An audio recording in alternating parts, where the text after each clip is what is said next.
بسم اللہ الرحمن الرحیم اللہ رب محمد صلی اللہ علیہ وسلم نحن عباد محمد صلی اللہ علیہ وسلم لی خمسۃ نطفی بہا حر الوباء الحاطمہ المصطفیٰ والمرتضیٰ وبناہما والسیدہ۔ پیر طریقت رہبر شریعت حضرت علامہ مولانا شیخ الحدیث پیر سید اسیر الدین شاہ صاحب نے گزشتہ دنوں اپنے جامعہ کی سالانہ تقریبات میں تقریر کرتے ہوئے جناب سیدنا امیر معاویہ رضی اللہ تعالیٰ عنہ و ارضہ عنہ کے حوالے سے بہت اچھی باتیں کی، اور یہ خوش آئند بات ہے کہ آپ نے اپنے مریدین و متعلقین اور متوسلین کو تنبیہ کی کہ حضرت معاویہ رضی اللہ تعالیٰ عنہ و ارضہ عنہ کے حوالے سے اپنے عقیدے کو اچھا رکھا جائے۔ لیکن پیر صاحب دامت برکاتہم العالیہ نے تقریر کرتے ہوئے کچھ باتیں ایسی کی ہیں جو قابل غور ہیں، اور میں چاہوں گا کہ ان باتوں پر کلام کیا جائے۔ قبل اس کے کہ میں ان باتوں پر کلام کروں، میں پیر صاحب کے تمام مریدین، متعلقین اور شاگردوں سے یہ گزارش کروں گا۔ ظاہر پیر صاحب عرصہ دراز سے علم دین کی نشر و اشاعت میں مصروف عمل ہیں۔ آپ کے ہزار ہا شاگرد ہیں، سینکڑوں نہیں، ہزار ہا شاگرد ہیں، اور جس میں بڑے بڑے علماء بھی موجود ہیں اور موجود رہے ہیں۔ میں ان سب سے یہ گزارش کروں گا کہ میری اس گفتگو کو نزاع کا مسئلہ نہ بنایا جائے، اور اس پر طعن و تشنیع کرنے سے پہلے میری اس گفتگو کو بغور سنا جائے، اور سننے کے بعد پھر اس پر کوئی رائے قائم کی جائے۔ پیر صاحب دامت برکاتہم العالیہ نے یہ ارشاد فرمایا کہ ہمارا مذہب، ہمارا مسلک رضوی ہے، ہم اعلیٰ حضرت امام احمد رضا خان رحمہ اللہ کی تعلیمات کے پابند ہیں۔ میں پیر صاحب سے اور ان کے تمام مریدین و متعلقین سے یہ سوال کرنا چاہوں گا کہ عبد القادر شاہ صاحب جو ایک مشہور زمانہ شخصیت ہیں، انہوں نے مسئلہ تفضیل پر قدغن لگانے کی کوشش کی اور زبدہ جیسی مشکوک کتاب تحریر کی، اور اس کے ساتھ ساتھ فضل کلی اور فضل جزی کو بعض متاخرین ہند کی کار فرمائی عبد القادر شاہ صاحب نے قرار دیا، اور اسی طریقے سے عبد القادر شاہ صاحب نے جناب سیدنا ابو بکر و عمر رضی اللہ تعالی عنہما کی شان میں بھی گستاخی کا ارتکاب کیا۔ کیا ان تمام حرکات کے بعد آپ کی طرف سے عبد القادر شاہ صاحب کو کوئی آن دا ریکارڈ کوئی تنبیہ کی گئی آپ کے ادارے کی طرف سے، ان کی طرف سے ان کے لیے کوئی ایسے کلمات کہے گئے یا لکھ کر اس کو شائع کیا گیا کہ آپ دن بدن جو ہے جناب سیدنا ابو بکر صدیق رضی اللہ تعالیٰ عنہ وردہ عنہ کی افضلیت پر قدغن لگانے کی کوشش کر رہے ہیں؟ یہ اہل سنت کے عقیدہ کے خلاف ہے۔ نہ صرف عبد القادر شاہ صاحب نے جناب ابو بکر صدیق رضی اللہ تعالیٰ عنہ وردہ عنہ کی افضلیت پر حملہ کیا، بلکہ خلافت کے معاملے کو اس قدر ڈی گریڈ کرنے کی کوشش کی، اور اپنی ایک تقریر میں یہاں تک کہا، باغ فتح کے مسئلے پر بحث کرتے ہوئے کہا کہ اولاد رسول تڑپتی رہ جائے تو پھر کیا خلافت اور کیا مسلمانیت ہے۔ یہ آپ اس کو دیکھ بھی سکیں گے، دیکھ لیجئے گا۔ انہوں نے کہا سب سے پہلے میں دیکھوں گا معاشرے میں بے انصافی کیا کیا ہوئی ہے۔ ان کا خاتون جنت کو باغ فتح سے معروف کیا گیا ہے، ہاں میں وہ واپس کروں گا۔ قائد تجدید پہلا مجدد اسلام میں حضرت عمر بن عبدالعزیز شمار ہوتے ہیں۔ قائد تجدید کیا ہے؟ کل نبی پاک کی اولاد تڑپتی رہ جائے، کیا خلافت اور کیا ولایت ہے، کیا مسلمانیت ہے۔ اس کے ساتھ ساتھ ظہور فیضی صاحب نے بعض صحابہ کرام کے والدوں کو، بعض صحابہ کرام کے اجداد کے لیے نامناسب الفاظ لکھے اپنی کتاب میں، جو حضرت سیدہ خاتون جنت کے لیے انہوں نے کتاب لکھی، اس کے اندر نامناسب، انتہائی نامناسب الفاظ لکھے۔ آپ کی طرف سے انہیں کوئی تنبیہ کی گئی یا ان سے لا تعلقی کا اظہار کیا گیا؟ حضرت معاویہ کے نام کے ساتھ ظہور فیضی جیسے بدنام زمانہ آدمی نے رضی اللہ عنہ وردہ عنہ سے لکھنے سے انکار کیا۔ اس کے بعد الاحادیث الموضوعہ جیسی کتاب لکھی، اور جس کتاب کے اندر جھوٹ کا بھرپور سہارا لیا گیا اور قطع و برید کا بھرپور سہارا لیا گیا۔ کیا آپ کی طرف سے اس آدمی کو کوئی تنبیہ کی گئی یا اس کے لیے آپ کے ادارے کی طرف سے کوئی اس طرح کا نوٹس جاری کیا گیا کہ اس کا آپ کے ساتھ یا آپ کا اس کے ساتھ کوئی تعلق نہیں ہے، بلکہ ابھی جو تازہ ترین کتاب فیضی نے لکھی، ظہور احمد فیضی نے، اس کے اندر حقیقت التفضیل جو کتاب لکھی، اس میں خلیفہ راشد، جن کے خلیفہ راشد ہونے میں کسی کو کوئی اختلاف نہیں ہے، جناب سیدنا عمر بن عبدالعزیز رضی اللہ تعالیٰ عنہ و ارضہ و عنہ کو ناسبی تک لکھا۔ کیا آپ کے ادارے کی طرف سے یا آپ کے مریدین و متعلقین و متوسلین کی طرف سے، جو لوگ آپ سے ملحق ہیں، ان کی طرف سے اس پر کوئی نوٹس لیا گیا، اس شخص سے لا تعلقی کا اظہار کیا گیا، یا مفتی حنیف قریشی صاحب جو آپ کی وکالت کا بھرپور طریقے سے حق ادا کرنے کی کوشش کرتے ہیں، ان کی طرف سے جس طرح دیگر علماء پر چیخ چیخ کر آوازیں کسی جاتی ہیں، کیا فیضی کے لیے یہ آوازیں کسی گئی کہ تمہاری زبان کو لگام دینی چاہیے، تم خلیفہ راشد حضرت سیدنا عمر بن عبدالعزیز رضی اللہ تعالیٰ عنہ ورضہ عنہ کو ناسبی لکھتے ہو؟ تمہاری زبان کو لگام کون دے گا؟ یہ کیا ان لوگوں کے خلاف کارروائی کون کرے گا؟ کیا آپ کی طرف سے ایسا کوئی جملہ اس کے لیے کہا گیا؟ اور یہی نہیں بلکہ ظہور فیضی کی جانی طور پر اور مالی طور پر کثیر وافر مقدار میں جو لوگ امداد کرتے رہے، وہ آپ کے بالکل دائیں طرف ایک بابا جی بیٹھے ہوئے ہیں، وہ ان کی امداد کرتے رہے، ریاض شاہ صاحب، انہوں نے باقاعدہ طور پر اس کو مال فراہم کیا، باقاعدہ طور پر اس کی حوصلہ افزائی کرتے رہے۔ کیا آپ کی طرف سے ان کے لیے کوئی ایسا جملہ کہا گیا جو لا تعلقی کا اظہار کرتا ہو یا لا تعلقی کا کوئی ایسا درس دیتا ہو؟ اسی طریقے سے ابھی تازہ ترین کچھ عرصہ قبل حسنین شاہ نامی ایک اسکالر نے، جو انگلینڈ میں بیٹھے ہوئے زاہد شاہ صاحب کے صاحبزادے ہیں، انہوں نے مطلع القمرین جو اعلیٰ حضرت امام احمد رضا خان رحمہ اللہ کی کتاب ہے، اس پر قدغن لگانے کی کوشش کی، اور اس کے ساتھ ساتھ اجماع امت پر قدغن لگانے کی کوشش کی، جو مسئلہ تفضیل پر اجماع ہے۔ کیا آپ کی طرف سے یا آپ کے ادارے کی طرف سے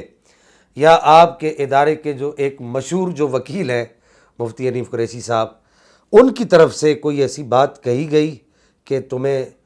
اپنی زبان کو لگام دینی چاہیے، اعلیٰ حضرت امام احمد رضا خان رحمہ اللہ کی تعلیمات پر در اندازی نہیں کرنی چاہیے؟ بالکل ایسا نہیں کیا گیا۔ تو پیر صاحب مجھے یہ بتا دیجئے،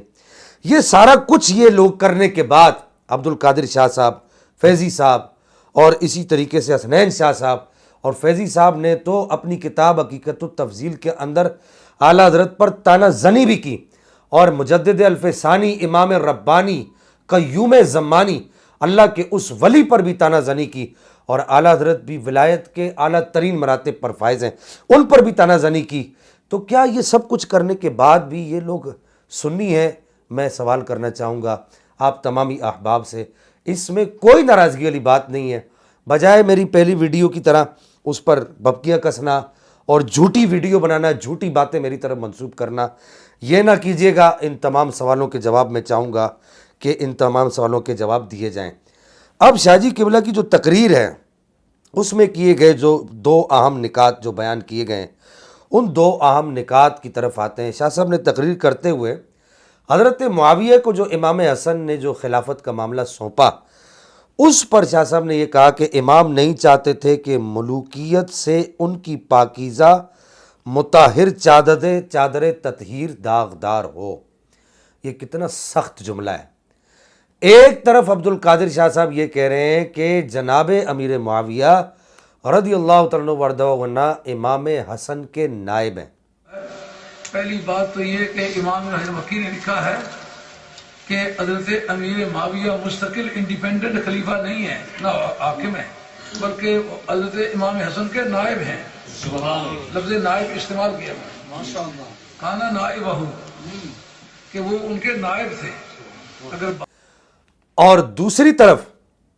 آپ یہ کہہ رہے ہیں کہ جی یہ آپ اپنی چادر تطہیر کو ملوکیت سے داغدار نہیں کرنا چاہتے تھے۔ یہ ایک اس گفتگو کا کیا، میں نہیں سمجھ پایا کہ آپ کا کیا مقصد تھا۔ اب وہ جو آپ کے جو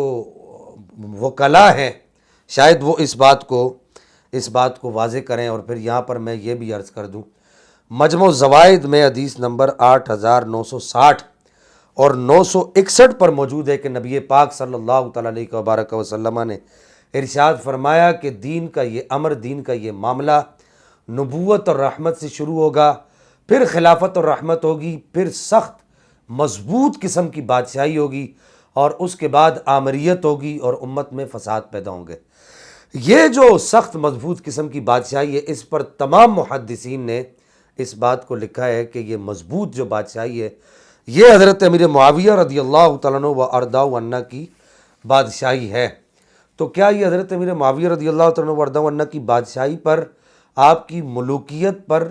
آپ کے ملک اسلام ہونے پر کیا یہ حملہ نہیں ہے؟ امام ابو بکر احمد بن الحسین البیکی نے بھی دلائل النبوہ رقم 2836 پر اس بات کو نقل کیا ہے۔ طبقات کبریٰ میں بھی یہ روایت موجود ہے، اور البدایہ والنہایہ میں بھی یہ روایت موجود ہے۔ خصائص کے اندر امام سیوطی نے بھی امام بیہقی کے حوالے سے اس کو نقل کیا ہے کہ شعبی کہتے تھے کہ لما رجع علی من صفین قال یا ایھا الناس لا تکرہوا امارۃ معاویہ فإنہ فقدتموہ لرأیتم الرؤوس تندر عن کواہل کالحنظلی، کہ حضرت سیدنا مولا کائنات کرم اللہ تعالیٰ وجہ الکریم جب واپس آئے صفین سے تو آپ نے ارشاد فرمایا، لوگو معاویہ کی بادشاہت کو برا نہ جانو، جس دن معاویہ نہیں ہوں گے تو میں دیکھ رہا ہوں کہ تم لوگوں کے سر ایسے کٹ کٹ کر گریں گے جیسے اندرائن کے درخت اپنے تنوں سمیت کٹ کر گرتے ہیں۔ اور پھر اسی طریقے سے امام حاکم نے مستدرک میں حدیث نمبر 4300 نقل کی ہے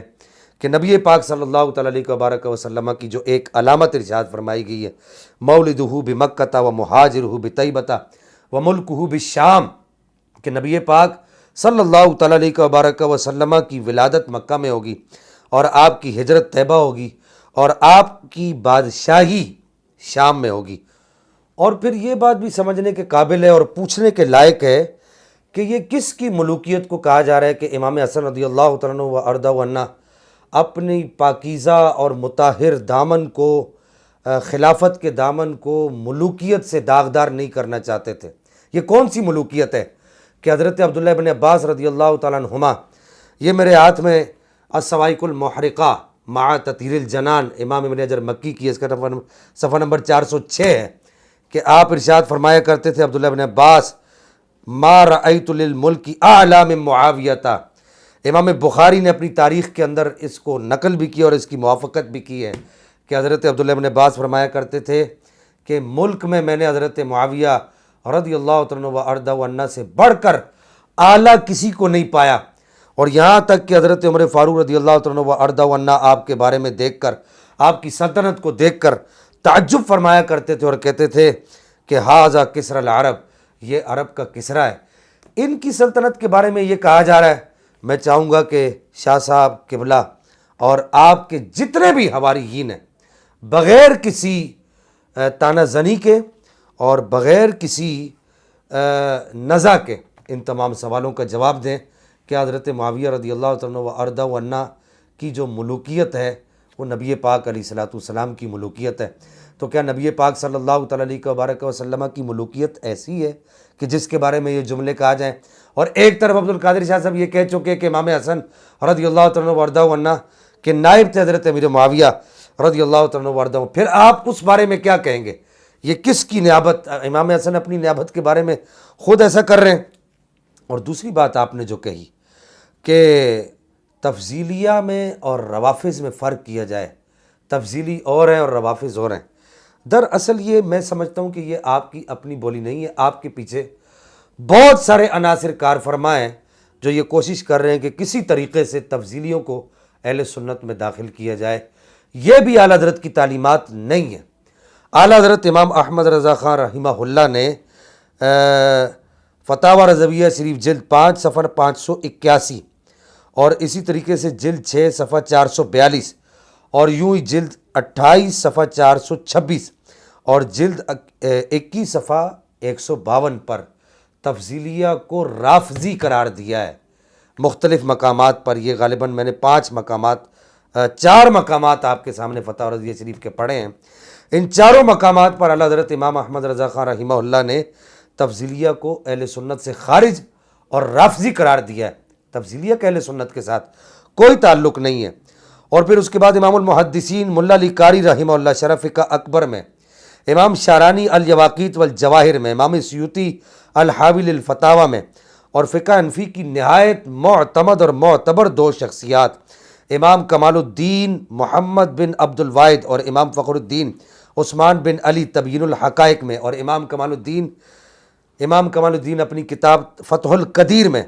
اور اسی طریقے سے امام المتکلمین ابو عبداللہ فضل اللہ تورپشتی اور امام خلال اپنی سنہ الخلال میں، ان سب نے تفضیلیہ کو اہل سنت سے خارج اور رافضی قرار دیا ہے۔ تفضیلی اور رافضی کے اندر کوئی فرق نہیں ہے،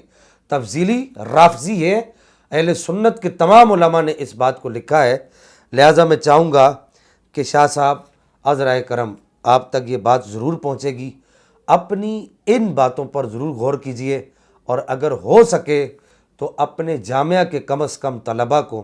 اور اپنے متعلقین کو ان حقائق سے آگاہ کیجئے۔ پاک پروردگار ہمیں عمل کی توفیق عطا فرمائے، مسلک حقہ اہل السنہ والجماعہ مسلک اعلی حضرت پر کاربند رہنے کی توفیق عطا فرمائے۔